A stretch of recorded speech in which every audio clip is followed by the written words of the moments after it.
It's become increasingly common to use some variation of the squat, bench, or deadlift in training recently. And while if we go back 10, 20 years, and still even to this day, conjugate obviously uses a lot of different variations, we saw a definite swing probably in that 2015 area where a lot of lifters got really hyper-focused and hyper-specific with just squatting, benching, and deadlifting. And they saw a lot of like immediate short-term progress, but there was some kind of long-term aspects they were missing by not having some variation with their training movements.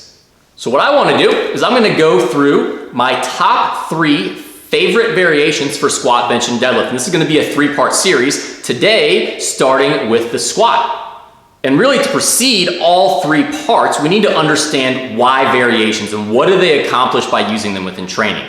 The probably first and foremost reason and the most immediate understanding of why a lot of people use some type of variation is for a self-limiting aspect. Most variations are not going to allow you to use the same absolute load on the bar as you could if you were comp squatting, deadlifting, or bench pressing. And I actually have a video just recently, I'll link in the description box below, is how to program variations and kind of the general percentages I've seen of kind of where these lie. But the self-limiting aspect has a lot of different benefits, and we'll kind of cover those a little bit more as I go through these reasons, because we're going to start to hit on the fatigue management aspect, and that's going to really be where kind of these variations in the self-limiting aspect really kind of shine their light. Another very common reason to use variations is to kind of self-correct movement patterns. We can use cues, we can use different things to kind of try to fix form deviations or errors in the squat, bench, and deadlift. But a lot of times just choosing a variation that kind of, it gives you some kind of natural feedback or gives you a negative feedback loop if you do it wrong, so then you start to do it right, is a great way to be able to just kind of naturally improve your movement pattern without having to overthink. And one of the last big reasons why is just to break up monotony. Squat, benching, and deadlifting can kind of get boring. If that's all we're doing every single workout, there's no variety to it. Some people can thrive in that and they feel great and they don't need it, but I would say the majority of power lifters and just general fitness goers like some kind of variety within their training. So having some type of variation to kind of break up that monotony, be able to kind of disassociate from your normal like 1 RM, like I squat 450 pounds, and if I don't squat 450 pounds and I don't have that same strength, sometimes people kind of get a little unmotivated from that. And the fact of the matter is, year-round, you are not going to always be at your maximal strength level. Even if you're continually progressing, there's going to be these waves, and sometimes these variations allow us to disassociate from what is our 1 RM and then apply it to this new movement where we don't really have this kind of nostalgia of what we should do on this movement, as well as the fact that we're probably detrained and not good at the movement. So everything we do with it starts to create these kind of PRs and this positive feedback loop of enjoyment that can just kind of make training year-round a little bit more enjoyable by having this variety, breaking up monotony, and having new movements to kind of set PRs on and gain strength with.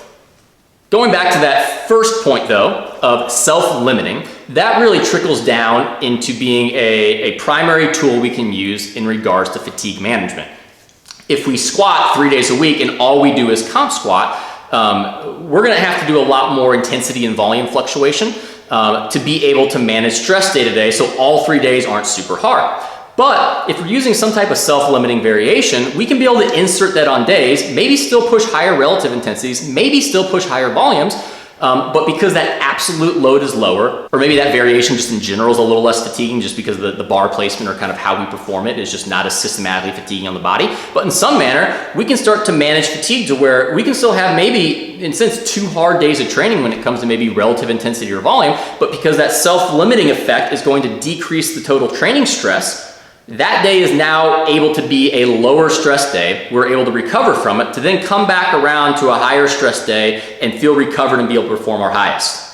And that can be used as well of maybe both days are self-limiting, or maybe even the low stress day is comp squats, but our primary day is some self-limiting variation where we can push that even harder, maybe with even higher training workloads, because we're able to, because it's a lower stress movement, lower absolute load. We can be able to make changes to our style of programming that we maybe couldn't do if all we did was comp squat, comp squat, comp squat, to again, just kind of change these fatigue patterns, change these stress levels from training sessions, and start to manipulate things a little bit different to kind of play with fatigue and workload and intensity to kind of find a fit throughout the year that can maybe keep a lifter healthier, but also getting stronger by still being able to push more heavy weights year round in the sense of their relative to the kind of the 1 rep max on the variation. And then lastly, some variations for some people have a very direct transfer of strength. In the grand scheme of things, I would argue that if we want to get as strong as possible, we need to have high specificity. We need to comp squat, comp bench, comp deadlift. The issue with that is one, most people tend to get beat up from that pretty easily since it's just low variability and usually always using kind of higher loading. But two, some people, for whatever reason, I don't think there's any specific like way I can say that if you look like this, or this is your leverages, if this is your style, if you do this variation, you're gonna get stronger from it. That's not usually the case. It's hard to kind of predict this, but some people just have a variation of a squat or a variation of a bench or a variation of a deadlift that anytime they do it, we see a very direct correlation to their regular squat, bench, and deadlift having a direct strength increase. So that's really where the money ticket is. If we can find that, and we can satisfy the self-limiting aspect, and we can satisfy the movement improvement, and we can satisfy fatigue management, and we can satisfy monotony, with all of that, and there's a direct transfer of strength, that's where you've kind of really found your best bang for the buck of how you're gonna be able to kind of find some way to individualize your training to maximize strength gains throughout the entire year. So as mentioned, this video is going to be covering squat and my 3 main variations that are my favorite. I don't think these are going to be anything like spectacular. If you're wanting them to be reverse banded box squats with chains, it's not going to be anything special. It's going to be pretty simple. What I do want to do though is get into the nitty gritty of really why I like these variations and see high benefit from them. So I want to get into the benefits and why I really like them. I want to get into how to do them correctly so we make sure we get the most out of them. I want to get into when to do this. When's the best optimal time, or kind of like what am I looking for, why I would choose this variation for a specific lifter, or the opposite, when would I choose not to do this? When is this not right for a specific lifter? And then lastly, kind of how and when I implement this into training based on each individual variation. So going through these, I'm going to list these in a very meaningful order, meaning the first one is the one that is my absolute favorite, and then we're going to work down from there, as well as that same order, probably why I kind of put favoritism towards this first one, is they're also the most applicable. As we get down the order, they're going to be a little bit more niche and a little bit more specific to their application. And so with that, the first one is paw squats. That's my absolute favorite. If you follow me on here, or even Instagram especially, you probably have noticed that I really, really like paw squats. And in the grand scheme of like movements, they've been around for a while, and this isn't like some crazy new inventive variation, but like I said, that's not what this is going to be about. This is figuring out why these variations work the way they do. So going down the list of benefits and why I like paw squats, first is because of their deceleration effect. I would argue that most people tend to use their optimal descent speed when they're doing a pause squat. Because we know we have to pause, because we know we have to start decelerating and we can't just drop and bounce out of the bottom, we start to produce more control. Could we do a tempo squat for that aspect? Yes, but I do think there's one issue with a tempo squat, is that a tempo squat, the descent speed is so different from our regular competition squat that I see a lot of times when I do a lot of tempo squats with someone and we try and go back to regular descent speed, that feels very foreign. Versus the pause squat descent speed eventually leaks in to the competition squat descent speed and makes it more controlled, which is exactly what I want. They aren't so foreign to each other where we can't go back and forth and then have to kind of have a relearning of both. They tend to integrate better with each other. And with that, since we're having to decelerate, we're not having as much of this elastic rebound effect. I'm going to argue, and I think there's a lot of kind of analytical and experiential proof of this if you look from way back, Olympic weightlifters doing this for this reason, through all the way through powerlifting now, they tend to be a little bit easier on your knees. We have to understand that this reversal and kind of the force that has to produce from going of gravity and descending to then the quad having to reverse that, that is greater when we're actually just trying to rebound. When we're pausing, we come to an isometric stop and then reverse. That tensile force on the quad is a little bit less to have to reverse that. So I just find that with pause squats, most people tend to be able to tolerate them year round a little bit better, especially those who maybe have a past history of a little bit of aching knees or tendonitis or things like that. Pause squats just tend to keep people healthier year round for that reason of the deceleration and limiting the amount of elastic rebound and reversal they have to go through. Which that kind of leads into my next point, is I've already talked about the rebound effect, but they decrease the reliance on the rebound effect. A lot of people probably try and get a little too much out of the rebound, and those are the people that tend to have more misgrooves. They get to heavier maximal weights, and all of a sudden their normal form or their normal position gets all out of whack because they try and get this extreme bounce out of the bottom, and they just can't keep position. I find pause squats, one, like I said, teaches a little bit more control, but also two, it decreases the reliance on that rebound. So maybe if we get a little bit out of position, we're used to being able to kind of recover from that because we don't need as much of a rebound because we strengthen from that isometric position to the concentric. Next up is an improved awareness of where our depth is. If we're constantly pausing right where depth is, where our hip crease is below our knee, we're gonna have a better idea of kind of what that feels like, so that when we go back to competition squats and we're getting near competition and we need to be at standard, our just general perception of what that position feels like is gonna be more ingrained, and we're gonna be able to more easily replicate that without having to try and overthink and in a sense find it.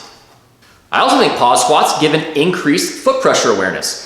Just really any time we slow down a movement or we spend a longer time in a position, it gives a little bit more time to kind of think and feel. And so when we're at the bottom and we have to pause, if we're either rocking back or rocking forward, we're pronating in, we're supinated out, we're doing anything with the foot that we shouldn't, we're gonna have an increased awareness of what that should feel like. And we're gonna get a negative feedback loop from that. A lot, like I mentioned, a lot of these variations, they help this self-correct form because they give us this negative feedback and in a sense punish us for not doing things correctly.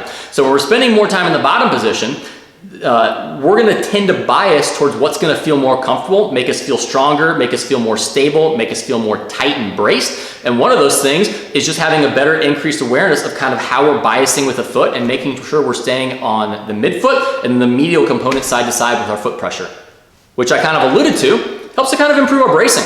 If we're going to have to sit at the bottom of a pause squat and kind of hold there for a little bit, we're gonna get punished if we don't maintain our brace and we kind of let our air out, or we just kind of relax, we sink into it. All those things are gonna kind of give us this negative feedback and this punishment for doing it. So we're gonna have to really hold on to that brace and then make sure we hold on to that as we drive out of the hole. Because I think one issue some people have is they brace when they're up top. Maybe they hold that brace as they're going down, and as soon as they rebound, they kind of lose it because they try and bounce. And as they try and bounce, they just kind of lose all that tightness. They don't necessarily let their air out, but they stop contracting and actively kind of squeezing their abdominals and core and whatnot to kind of maintain that intra-abdominal pressure, and then they lose that. If we're pausing at the bottom of a squat, we're gonna have to hold on to that, and it's then gonna more naturally maintain that as we drive out of the bottom position and stay tight during the concentric as well.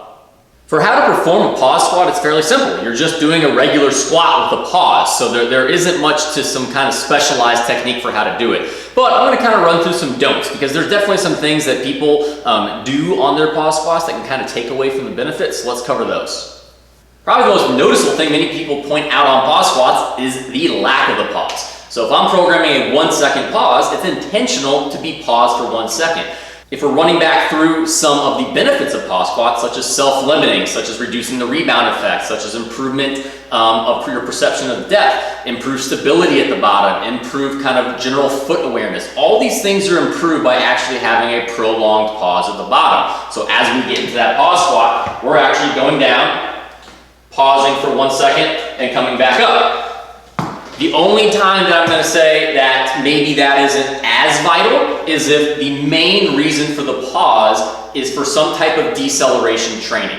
So if we're trying to just get a lifter to control their descent a bit more through just doing the pause to keep them accountable, as I mentioned is a primary benefit of these, the actual pause count isn't as important as the actual deceleration effect. And I actually have a whole Instagram article covering this that I'll link in the box or the description box below to kind of give you a little bit more background of kind of like when maybe it's okay to kind of rush your pauses a little bit. The next thing to make sure to do or don't on a pause squat is probably the one that most people don't really realize that they are doing or trying to do. And that's trying to make sure that we're kind of pausing into passive stabilization. So what I mean by that, I'll give a very brief rundown of passive versus active stabilization. Passive stabilization is kind of resting at the end range of a joint.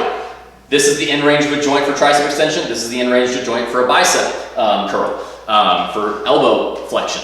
So we feel a lot more comfortable typically pausing at the end range of a joint, which for the squat typically is one of four things really.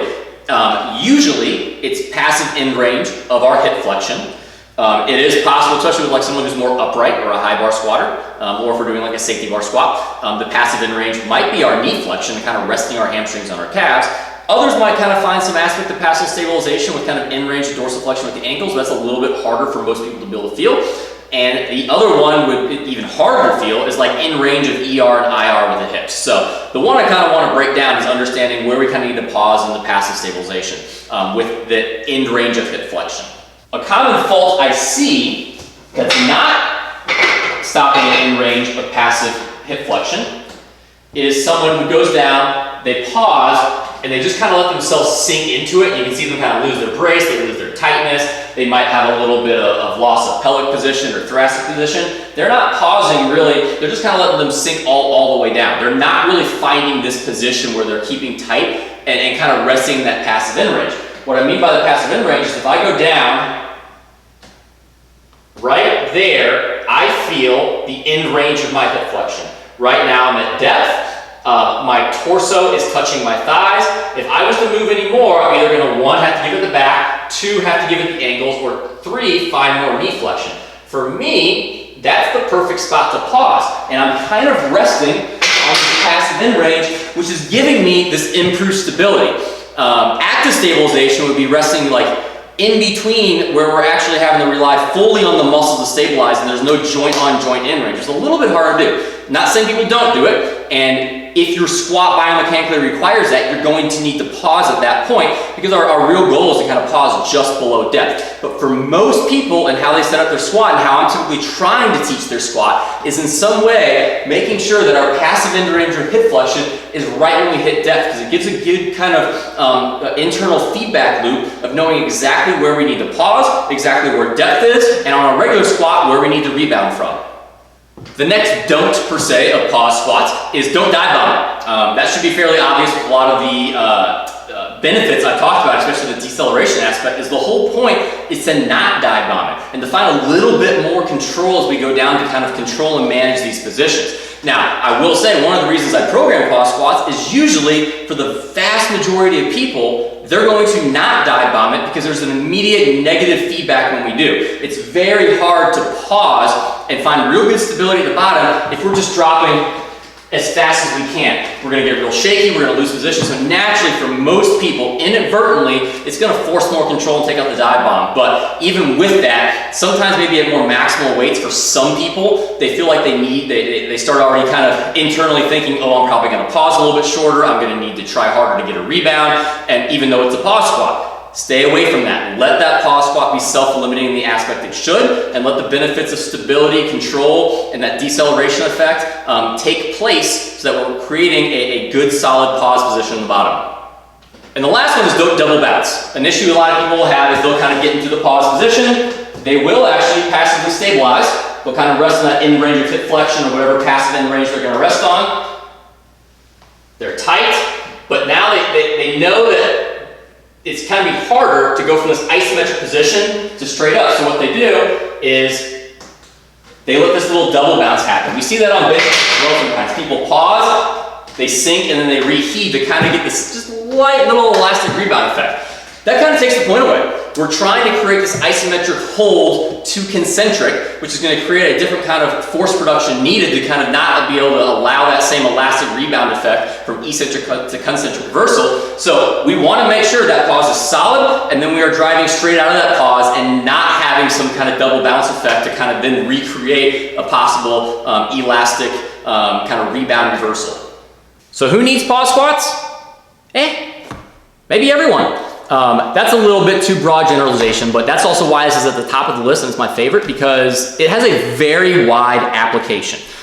There's very little downside to pause squatting because especially if we're doing a competition pause squat, that's pretty darn close to the actual variant of a competition squat. I would argue that there's probably not a closer variant of the competition squat than just doing a pause squat because like I said, we're probably using a similar descent speed. We're using the same movement pattern. Every aspect of it is the same other than we're just pausing, and then really all we have to do once we go back to comp squats is do the same thing, just don't pause. To be more specific though on who I would really look for needing pause squats and when I'm going to really program these to improve certain issues we have, number one would be someone who relies excessively on a rebound and tends to lose control and probably needs that increased control. As I mentioned, that pause squat is going to be able to kind of naturally force us to have to kind of slow down since we know we have to decelerate and stop. And it's going to tend to force that lifter who over relies on a rebound to then find more control and not rely on that rebound as much. Next up would be a lifter who's struggling with fatigue management. Maybe they thrive off of more specificity, but within that they're starting to get beat up from just too much competition squatting.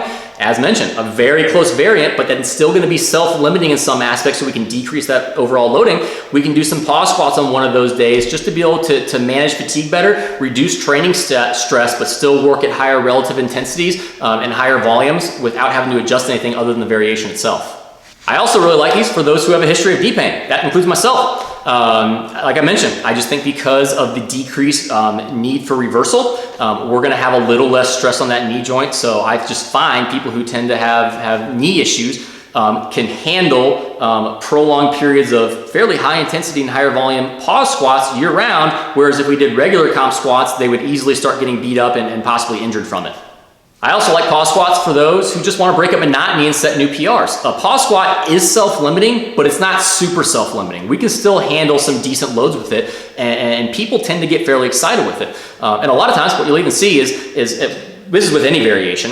When we first start a variation, we're going to kind of stink at it. We're not going to be as good, but just from the natural training effect of getting better at a variation, we're going to get that gap is going to close between our 1 rep max on our comp squat and our 1 rep max on our pause squat. And so I very much like sometimes to push pause squats over a prolonged period of time until pretty much I see that gap almost fully closed, and then we go back over to comp squats. And most likely, even though the gap's closed and we're not going to see another 10% jump on the pause squat or the comp squat usually, we're still probably going to see a jump, and it allows a very easy transition over, while at the same time that prolonged period allowed just a break monotony and probably an increase in motivation, because this person was setting rep PRs or 1RM PRs or any kind of PRs on some type of variant that was producing this positive feedback loop of feeling a sense of accomplishment of doing more on some certain movement than they've done before. And then lastly, just those who really need to work on their bottom position, those who have some type of forward or backward bias, those who are shifting, those who are lacking some type of brace or maintaining their brace at the bottom, really just anything that relies on that bottom position, because that's the hardest part of a raw squat. That's where we are in sense our weakest, in sense of coming out of that hole, breaking that sticking point, and then being stronger at the top. Whatever we can do, I mean, that's a lot of times what people talk about pause squats. It's going to strengthen your bottom position. It does, but why does it strengthen your bottom position? A lot of times it's because it's just increasing your awareness of what you're doing down there so that you do the right things that otherwise you're forgetting to do or you're losing control of. When shouldn't you use a pause squat though? As I mentioned, since it's so close to the competition variant, unlike some other variations we're going to go through, there's not as much downside to doing them. So for the most part, depending on the lifter, I could very well use these year round. It might be something we use to really push relative intensity and strength in the off season per se. And then even as we get closer to a meet, maybe they're doing that on a secondary or tertiary day because it's helping with fatigue management and the self-limiting aspect, or maybe it's helping to reinforce those motor patterns of control that we benefited from, and we don't want to lose that even though we're pushing comp squats on our primary day. With that being said, some people get a very high benefit from specificity. Just something about the skill practice. It becomes more natural to be able to comp squat if we do it more.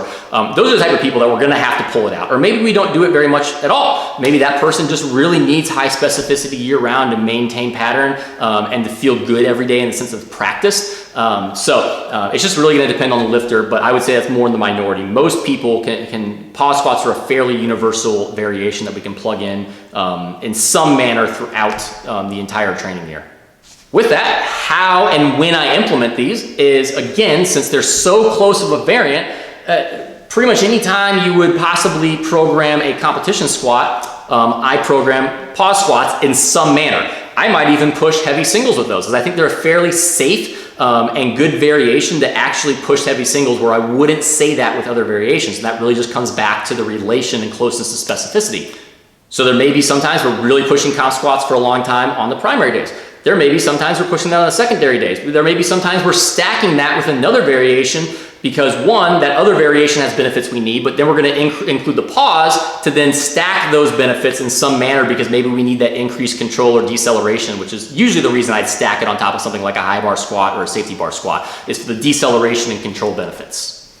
The only time I'm really going to say that we're going to pull back off of pause squats is obviously as we get closer to competition, we need higher specificity. I can't necessarily think of someone that I've run pause squats like on the primary day all the way to a meet. We're going to pull those out at some point. so that we can be specific maybe on that primary day to just competition squatting and maximizing our skill, ability, and strength on that day. But otherwise, paw squats are fairly universal, and we can program them in many ways on many days, to where whatever ways we normally could program a comp squat, we could also program a paw squat. My second favorite variation is a safety bar squat. So now we're getting outside of the specificity of being able to low bar and add a variant like a pause, and now we're getting to a specialty bar.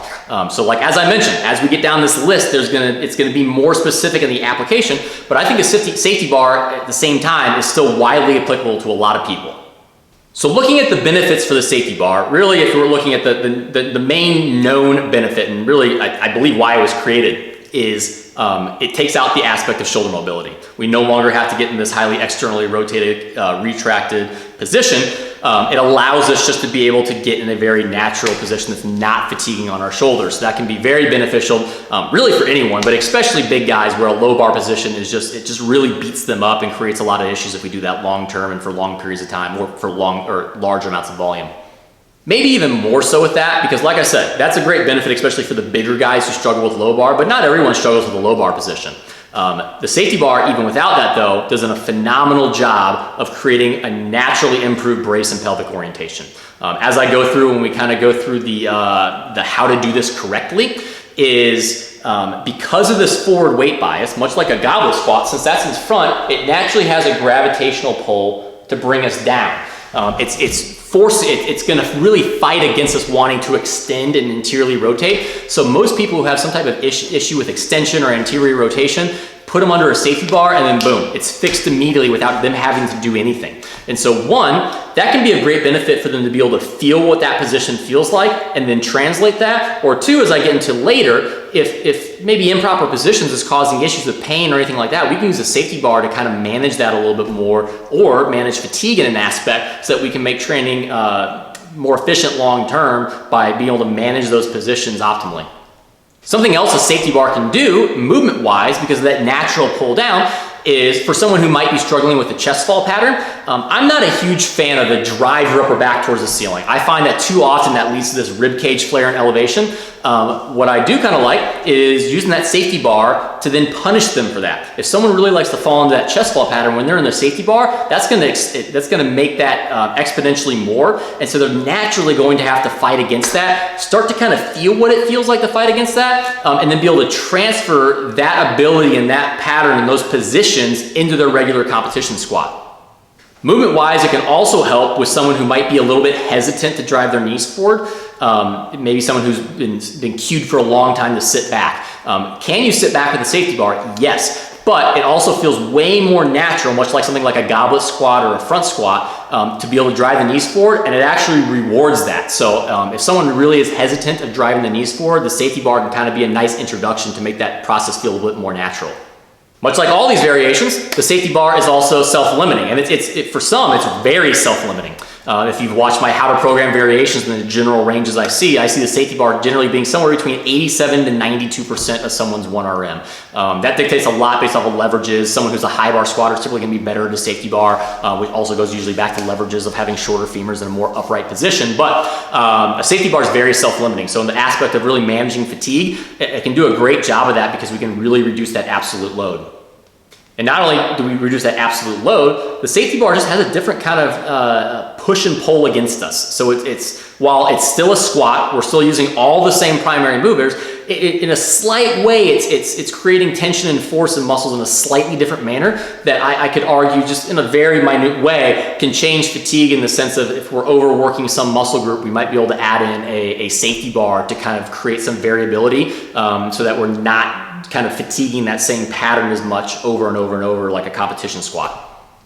And as I mentioned, with just kind of creating a more natural squat position with bracing and the pelvic position, it just makes squatting a little bit easier. A lot of people who've used the safety bar, possibly you, have probably noticed that they just don't have to cue as much. They can kind of just squat. I know for me using the safety bar, I really don't even think anything about my squat. I just brace, feel my feet, and almost feel like I'm doing a leg press, and I'm just kind of descending into the floor, which is basically that platform coming back at you on a leg press, and then pushing it away with my feet. Because the safety bar creates a lot of the natural movement just because of the weight displacement, I don't have to think very much. And I think that's for a lot of lifters, and a lot of lifters who maybe tend to overthink can benefit from a safety bar, because it can kind of get them out of this thought process loop of too many cues and overthinking and trying to do too much, and get them just to squat. And enough can't be said about this ability just to squat and not have to overthink, and how much that's going to kind of transfer over into confidence once we get back to competition squats. I alluded to this kind of when talking about pelvic position, but one thing a safety bar does a great job of is if someone's having a hip flexor issue, I would say 9 times out of 10 hip flexor issues are caused by some type of anterior or lateral tilt of the pelvis, which is then decreasing that femoral range of motion, where in the sense that femur is hitting that hip capsule sooner than it should, and we're not able to get a full range of motion, and in a sense creating this pinching effect in the front and causing hip flexor pain. That can, 1, be caused by improving your bracing and pelvic position on the competition squat, but 2, maybe we just need to get away from competition squats as a whole for a bit because the pain's too high. I have so many people who've gone from competition squats of having high pain to doing a safety bar and having no pain. And that still allows us then to be able to continue training with the same workload, with the same relative intensities, by just decreasing the absolute load and changing kind of the positional requirements to not cause so much hip flexor pain, and to be able to kind of recover that and then slowly get back into competition squatting with that improved bracing and position that won't continue to cause hip flexor pain. Or maybe just in general, someone gets a little bit of hip flexor pain just by squatting too much. It's not even necessarily some type of movement fault. It's just I did a lot of work and it starts to kind of bug me.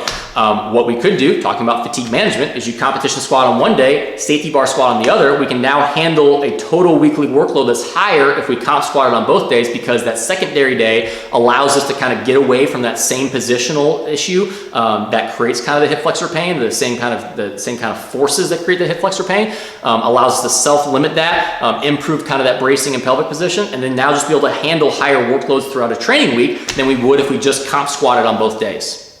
And lastly, with a safety bar, if you watch my hip shift video, it's actually a pretty good diagnosis tool.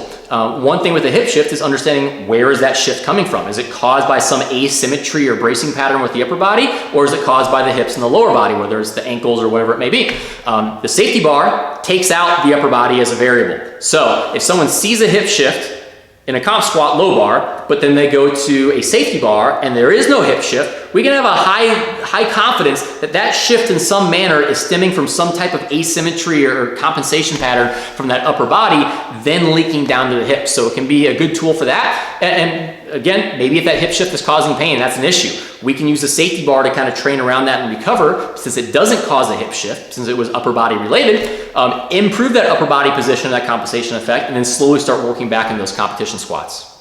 For the safety bar, there's a specific way I like to teach it. Now, outside of this, there's other ways we can utilize the safety bar. Trevor Jaffe, actually, it's a while back, I think, but he had a good post of the different variations of safety bar based on the bar position, based on the hand placement, all these little intricacies that could possibly have a different training effect that maybe bias more towards a high bar squat, a low bar squat, maybe it's biasing more towards deadlift training, all these different things. But me personally, I don't really get into all that. I'm using a safety bar squat to try in some manner to mimic the competition squat as much as possible. So there's a specific way I like to set this up and use hand control and bar control to be able to mimic that as best as possible.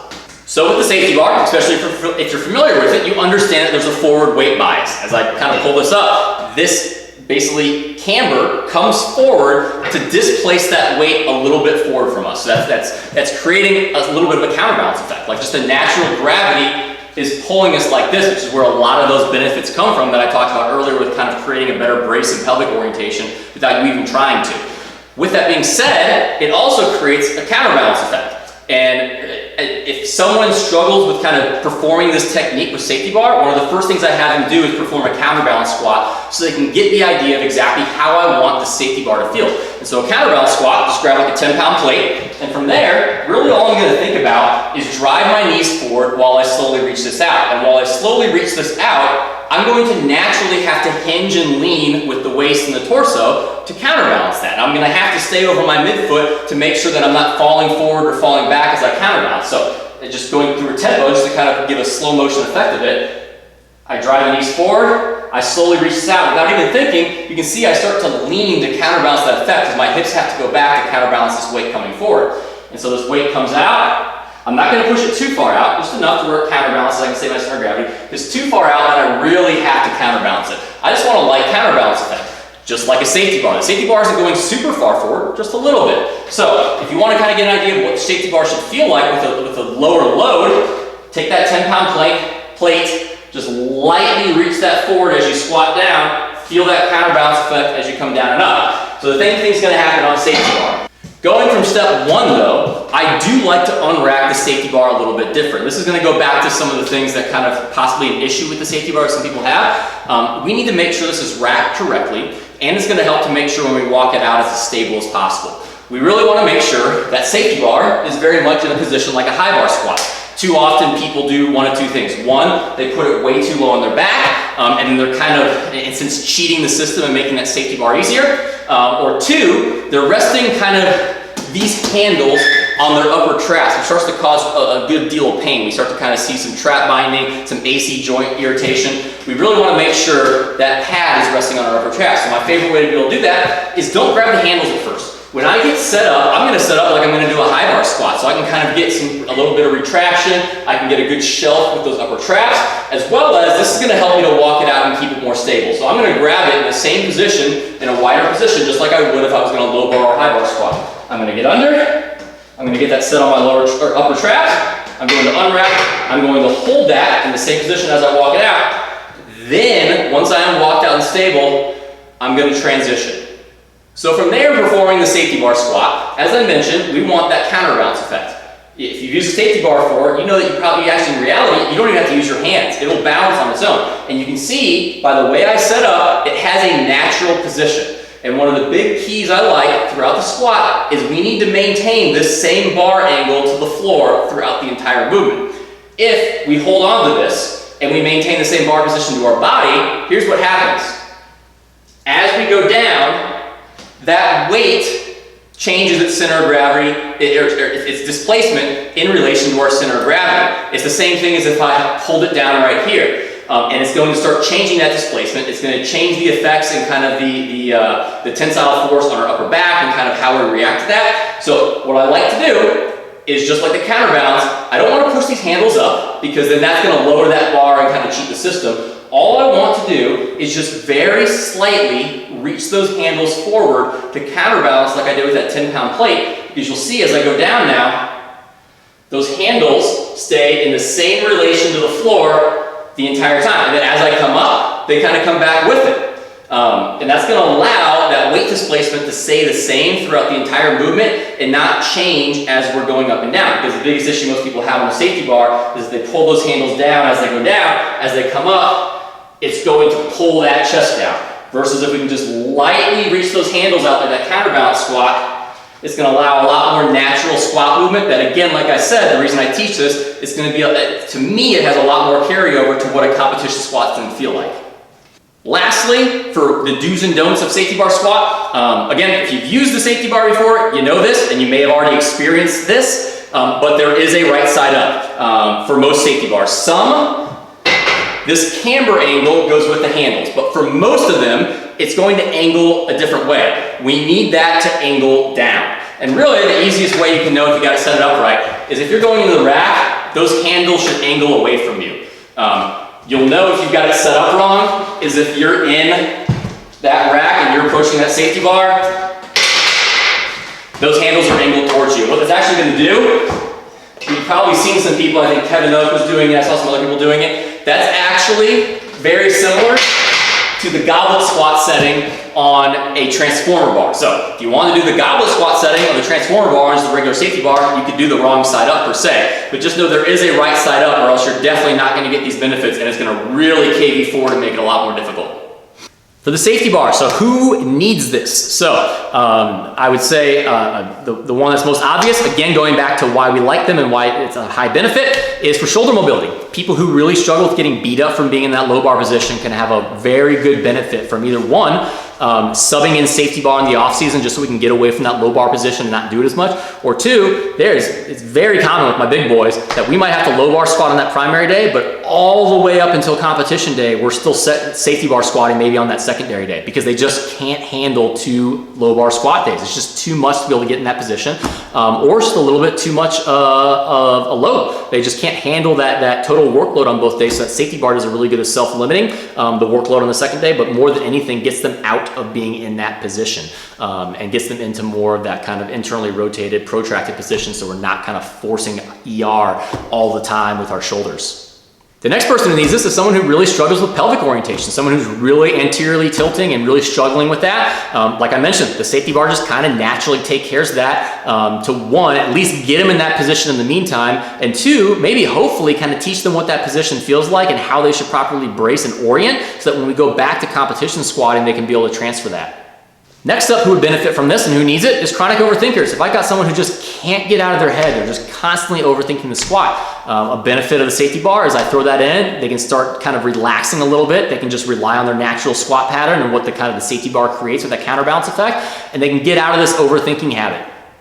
And with movement issues, someone who benefits from this, as I kind of mentioned, is someone with a chest fall pattern or someone who maybe really struggles with wanting to drive the knees forward. The chest fall pattern is going to get punished in a sense by the safety bar, so they're going to have to kind of find ways to react against that, even without cueing. I don't really need to cue it. They're just going to start to kind of adapt, much like paw squats, like I said in the bottom. You're going to adapt if it doesn't feel right to kind of find that positive feedback loop and find what feels good. You're going to do with a safety bar. If it's constantly pulling you down and kind of punishing that chest fall pattern, you're going to start kind of trying to figure out what you have to do to kind of get out of that.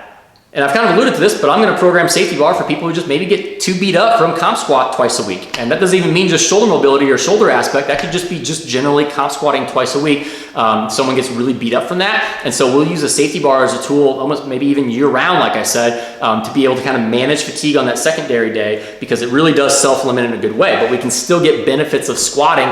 The volume is still there. The pattern is still there. The good habits we ingrain through the safety bar is still there. And we can still get a really good quality work in, but overall with a little bit less stress per training session if we're equating kind of the workload in sense of set count and intensity. And then lastly, I'm going to program these for, as I mentioned, for someone who might have a hip shift, either one, to help kind of diagnose, is this a lower body or an upper body hip shift issue? And two, if it is an upper body hip shift issue, maybe I'm using safety bar to kind of, as a kind of a place filler until we fix that upper body shift issue so that we can get good quality training in without that shift present. So there are times to not use a safety bar, and the one that's most obvious that could be applied to any variation ever is just as we get closer to meet, we probably want to pull that out and be more specific, barring, as I mentioned, we have outstanding circumstances of something like shoulder mobility where we really need to keep that in to kind of limit the exposure to that low bar position. There are some lifters too, just based off of individual leverages, that just don't get much out of a safety bar. It just really kind of punishes them, it over fatigues them, and if I don't want to say this for certain and like 100% fact that this applies to anyone in this scenario, but I would say really hingy squatters sometimes don't get as much benefit from a safety bar, because since it pulls you down more from that gravitational pull, it's going to really sometimes kind of turn it into almost a good morning for some people, which kind of old school, a lot of, West Side, I think some other old school lifters really use safety bar as kind of a deadlift training tool, or they obviously use it for good mornings, which I think is very popular. But in the sense of teaching it how I want to apply and transfer to the squat, some really hingy lifters might not get as much benefit from it. With that too, lifters who are very kyphotic, if you don't know what kyphotic is, that means just naturally they have a lot of curvature in their upper back. That tends to bias them again to this really heavy chest fall pattern. So if someone's really kyphotic, they may not get much from the actual squat aspect. They're more just going to continue to strengthen kind of their upper back of kind of having to uncurl it. So we're probably not going to get the same benefit I'm mentioning here. And lastly, I kind of alluded to this on kind of how to do it correctly. Some people, because of the pads and the handles that go across your upper traps, just get really bad pain from that. And no matter what they do, they just can't find a good placement on their upper traps, and it's always kind of resting over here and driving down and causing issues. So if that's you and there's just no way to get a good bar position, don't force it. I've had a couple of people like that. It causes way too many issues than it's worth. So there's definitely other variations we can use other than doing a safety bar if that's just going to be a consistent issue. So for when and how I implement safety bar squats, I've kind of alluded to this, but I could very well program them year round. There's very much times, maybe more towards the off season, that I'm going to push those on the primary squat day as the main movement we're doing. The only difference maybe to power squats is I probably wouldn't push heavy safety bar singles. We're probably going to work more in rep work for that, probably 3 reps or higher, mainly because if you've seen someone kind of max out on the safety bar, you start to have a lot more form deviation. You can get away with really kind of letting that chest fall, uncurling the back, letting the hips shoot a little bit. There's a lot of kind of form deviations you can get by to kind of get more out of a safety bar that maybe you can if you stick in a good movement pattern. So because of that, I don't really like to do like a 1 rep max. I like to stick more in kind of those rep ranges. And with those lifters with shoulder mobility issues, we very well may use this year round. We may use it in the off season more to truly push intensity on those primary days, and then even keep it in as we get closer to meet on maybe that secondary or tertiary day, just to really just limit that issue with shoulder mobility and getting those shoulders beat up and elbow pain and bicep pain and shoulder pain that kind of comes from that. With hip flexor pain, as I kind of mentioned before, like if someone's having such bad pain that they can't competition squat, maybe we can at least still safety bar squat in the time being to maintain that workload intensity and that squat pattern as we kind of let ourselves recover. And then even after that, we slowly just gradually insert comp squats back in as we taper back on safety bar. It wouldn't be something where we're like all of a sudden, boom, we just comp squat again. It would be this gradual effect where we taper back off a safety bar and add more comp squat in as we kind of recover from that hip flexor issue. And one time to implement that's probably not talked about as much, but can be very beneficial. And this is especially for people who struggle with the shoulder mobility, but really it can be anyone, is no matter what, a low bar is a little bit more taxing on the elbows and the shoulders. That can affect bench press. So if we really want to take a training block where we really want to push bench press, we're gonna maybe put extra intensity, extra volume, workload into it, and we really want to kind of prioritize bench press in the time being, we can use safety bar to kind of put that squat pattern and squat training on maintenance, really decrease any of the kind of the shoulder and elbow kind of fatigue buildup from it, from low bar squatting, and just safety bar squat, and then be able to basically take all of our recovery abilities with that kind of the upper body aspect to be able to push into bench and really drive the progression of that. And then lastly, just like really any variation, you can stack them. We might be able to do a safety bar tempo squat. We might be able to do a safety bar pause squat. And we can stack these variations so that the benefits kind of carry over.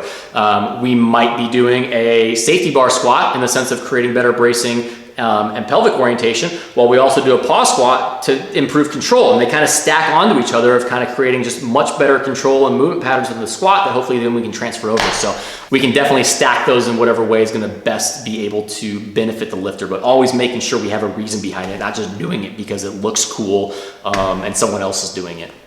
The final variation on my top 3 favorite variations for the squat is barefoot squatting. If you follow me on Instagram, you've probably seen some of my lifters do it. I see a lot of questions being added to their posts on kind of like, why are you barefoot squatting? Kind of what is this doing? I don't think that's super common, but it's something I really, really like because of the high benefit it has with foot control. And so looking at the benefits, that's the obvious one. When we are barefoot and we don't have some type of shoe or material between us and the ground, we have a much better awareness of what our foot is doing. We can feel its connection to the floor. We can feel that kind of bias forward and back, side to side. We just have a greater understanding of what our foot is doing. And the fact of the matter is, and the reason why this is in my top 3, is that shows how important foot control is to the squat as a whole. If you want to learn more about foot control, I'll link in the description box below the comprehensive guide to foot rooting. But what happens with your feet can change a lot of what happens up the chain. So improving our foot control is very vital to improving a lot of other issues we see in the squat. And when we're barefoot, we get a lot better feedback of what's going on. And not just because of like the foot control and feeling our foot, but because it hurts. If you go squat and you rock back onto your heel, onto the bony part of your heel, it doesn't feel good. If you rock into your toes, it doesn't feel good. You get almost kind of this slight little pain feedback in a good way to kind of say, oh, nope, I shouldn't do that. And you start adjusting back and forth, side to side, to be able to find what feels optimal. Just as human beings, we're gonna start kind of shifting whatever we're doing to find what feels best. And so that goes back to a lot of these benefits of the variations, is it's trying just to kind of force us into these positions and get us our awareness increase to find what feels best so that we can then translate that to our squat as a whole. Going barefoot can also help to diagnose issues. Like I mentioned, what the foot does can translate to a lot of issues leading up the chain if there's patterns down at the foot that are incorrect. And so if we're looking at the squat, we're cueing it, things just aren't clicking. I might have someone take their shoes off, look at what they're doing barefoot and see what the foot's doing to see if that's the cause of the issue. Because the fact of the matter is while we can kind of see what the foot's doing within a shoe, maybe we can see kind of the heel come up a little bit, we can kind of see movement based on kind of the material of the shoe, if the foot's kind of supinating or pronating. It's not super obvious until we kind of get those shoes off and see the foot in its rawest form. And then lastly, even people who don't have issues with kind of foot control, I still find benefit as just kind of a maintenance aspect.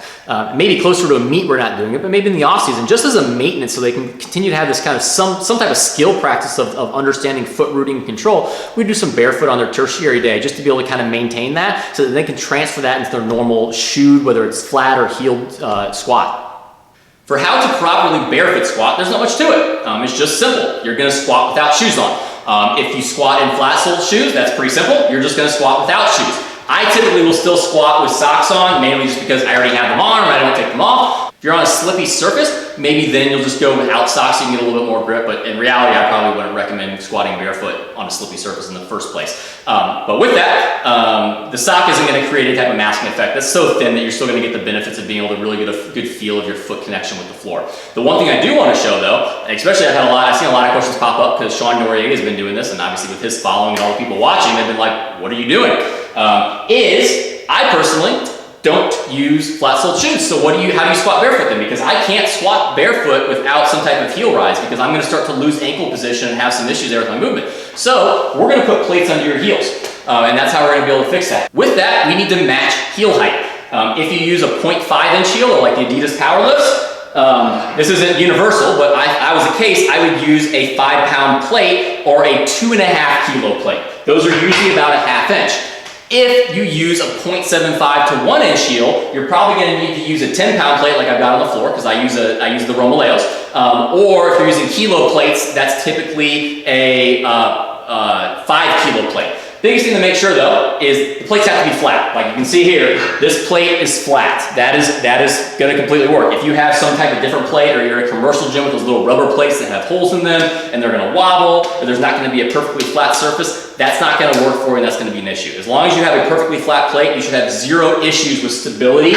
So how to make it as safe as possible is one, before you ever really get into squatting with the barbell, kind of do a mock walkout and figure out kind of where those plates need to go so that you can easily take your 1 step back, and then from there, I can set my left foot, I can set my right foot, I'm good to go. And if you can't see it very well, all I'm doing is if this is the plate and this is me walking out, I'm just putting my heel on here. My whole foot is not going on here. I need just my heel on here, my toes and my interior foot on the ground, and my midfoot is actually off the floor. It's actually probably not touching anything, and that's completely fine. In reality, the pressure point of our foot, even though we're trying to be over our midfoot, is not actually the middle of the foot. It's that tripod position, as I mentioned in my foot rooting video. So we don't need to have perfect contact with the floor with our midfoot to understand and control over the midfoot position. So, simple thing you'll do, you're gonna get under the bar, unrack, 1-step walk out back, and then 2-step walk out to the side. Get those heels in contact, feel connection with the floor in that tripod position, and then squatting down. So who needs barefoot squatting? The most obvious one, those who have issues with foot control. They're definitely going to benefit from this, from getting this increased awareness and be able to really feel their foot connection with the floor. When we're squatting, the place where we're transmitting forces, we're driving our feet to the floor to create this propulsion going up. So what we do with the feet is very important, and learning to control those is vital to improving our squat technique.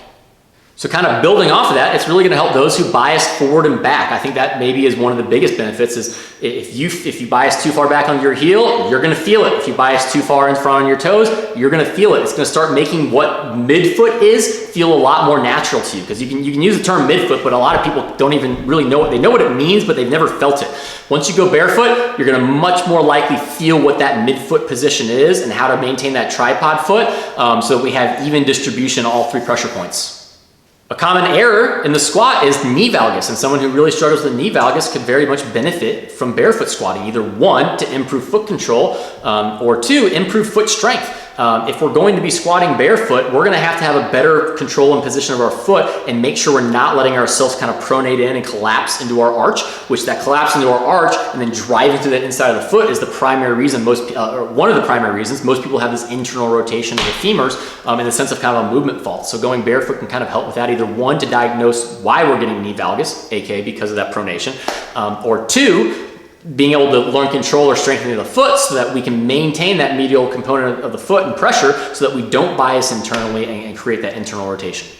And the opposite of that is there are people that tend to over-supinate their foot. They almost kind of roll on the outside of their foot and they don't realize it, because again, if you're in a set of Romaleos, those have a really hard, stable base. You can roll, you can move, and that shoe won't, you're gonna roll around inside the shoe, but the shoe's gonna stay flat. So a lot of people don't even realize how much they're overpronating, and then they wonder why they're losing foot position at the bottom and their knees kind of cave in, or lots of different things. Again, just getting to the bare bones and the foot on ground tool of being barefoot is gonna kind of give you really good awareness of if you are doing that and what you should do different. And really, to kind of sum up who would benefit from this, really anyone with movement issues. Because like I said, a lot of movement issues can kind of stem back to the foot or be compiled with the foot and won't be truly fixed until we learn better foot awareness and control and rooting and pressure. So I find a lot of people can benefit from this to be able just to make sure that we're really solid in what our foot is doing. When should we not barefoot squat though? I think there's two very specific times. One, I never program these on really heavy days. I usually program, if someone's squatting 3 days a week, definitely good on their tertiary day when we're maybe doing really low intensity and just working on technique. Or if not, we're doing it on a secondary day where we can just use a lower absolute load. I wouldn't do this on kind of heavier squats. And while I don't think necessarily you're gonna hurt yourself by doing it on a heavier squat day, it's not the point. The point of this is truly just a skill and technique improvement versus in a sense transfer training. Like we're not like a paw squat or a safety bar squat might actually have a direct transfer to our strength on the competition squat from the actual pattern itself.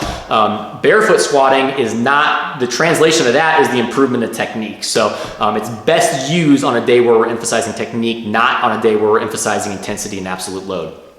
The other time, just for safety reasons that I wouldn't recommend squatting barefoot is if you're on a really slippery surface. I mean, people right now are squatting in a lot of weird places. If they're having to squat at home, you might be on some tile floor or hardwood floor in your house. Don't do that. That isn't the safest thing to do. But for the most part, carpet, stall mats, mostly what gyms have, are gonna be completely fine. So just make sure you're not doing this on a slippery surface where you're gonna have issues where you could be sliding around. So how and when do I implement this? I already alluded to it, but really the best time to do this is like at a tertiary or secondary day where we're really trying to emphasize technique. This is a technique-based variation. We're trying to improve our foot control and foot strength and pressure. So it's not really gonna serve its best purpose when we're really trying to push intensity or heavy singles or heavy top sets. It's best used when we can take a day to really emphasize technique and control.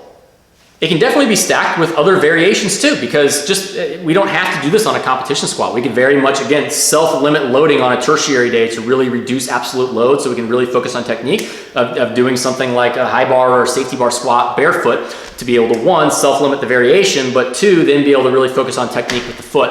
Because the foot control on a safety bar or a high bar or a pause squat or a tempo squat or a comp squat, it's pretty much all the same. We're gonna be able to transfer that feeling between all of those. So it really doesn't matter too much the variation you use, just that you are in some manner barefoot during a squat. With these, I'm usually gonna take them out as we get closer to a meet. I usually don't leave these in all the way leading into a meet, because especially as we get to a meet, even like a tertiary or secondary day isn't about technique anymore sometimes. Now it's having to push a little bit more intensity. So this is a little bit more thing of kind of an off-season block where we have the ability to kind of hone in technique a little bit. But I'm probably going to kind of pull these out as we get closer to the meet, because we need to get more specific with one, not only intensity, but we also need to get more specific of learning how to transfer that into our shoe. So the more practice we get within our shoe leading into a meet, the better. So those are my top 3 favorite squat variations. We've got pause squats, safety bar squats, and barefoot squats. Like I mentioned, they're not anything crazy or special, but we have to understand that there's a reasoning behind each one and multiple reasons. When we're choosing these variations, they shouldn't just be thrown in because your favorite Instagram lifter's doing it. They should be put in for a very specific reason to benefit you. And so hopefully throughout this video, I gave you the reasons why they benefit you, how to implement them, how to do them correctly, when not to do them, and really be able to get the most benefit from them. And as I mentioned, it's going to be a 3-part series. So next up is going to be bench press and then deadlift. So make sure to be on the lookout for those as I release those. As I go through my top 3 favorite of bench and deadlift as well. But with this video, if you feel like you really got a good amount of benefit, make sure to like, share with some friends if they can get some benefit as well. Comment below if you have any questions. Subscribe if you haven't. And I'll talk to you all later. Bye.